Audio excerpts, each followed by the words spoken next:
NewsMobile Asia. He joins us live from Washington. First of all, thank you very much for your time, for speaking to us here at TRT World. How much of a major escalation, in your opinion, of tensions between these two neighbours is this right now?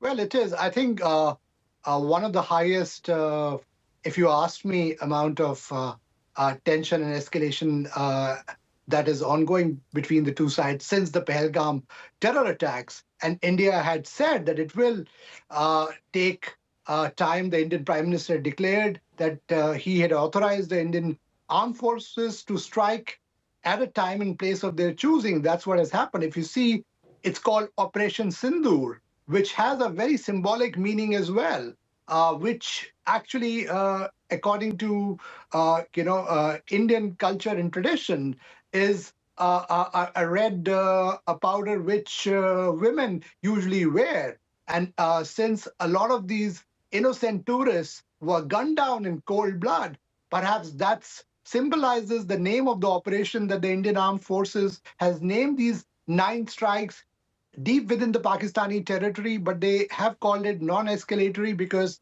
these are largely terror camps. As sources are telling us, these are largely terror camps where they were, they had verified information that these were terror hideouts, and those have been targeted in these precision strikes. And is there a fear here that India may well go to war with Pakistan next? Is that what we're looking at here potentially? Well, I don't think a full-scale war because India, if you see the nature of these strikes, these are precision strikes. These are well-calibrated targets which were chosen to destroy the terror infrastructure. They have not, attacked any army installations. They have not attacked any civilian targets, so to say. But I'm gathering, that some of these targets were chosen after careful intelligence gathering, and that's the reason why there is a belief that there will not be a full-scale war. Pakistan certainly will try to retaliate, but I don't see a full-blown conflict happening here because that modern warfare today, utilizes a lot of these missiles, UAVs, and I don't see the immediate possibility of a full-blown conflict, but certainly the standoff is serious, and also the tensions will further aggravate, as I say. And Saurabh, remind us of the checkered history, if you will, between these two countries, these two neighbours. Well, just to sum it up for your viewers, the two countries, after their partition in 1947, they fought 4 wars. There has been,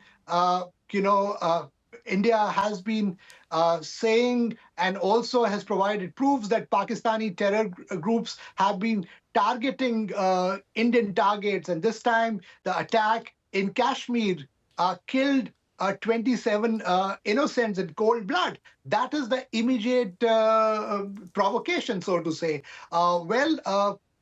As I've said in a broadcast earlier as well, now this will obviously escalate not only into, it was turning out to be a diplomatic, I would say, tit for tat. But now that, Pakistan may also retaliate, you may see some further escalation happening. But for now, as the Indian statement suggests, these were well-calibrated targets, and certainly they targeted a terror infrastructure. And the Indian government also believes that there is ample,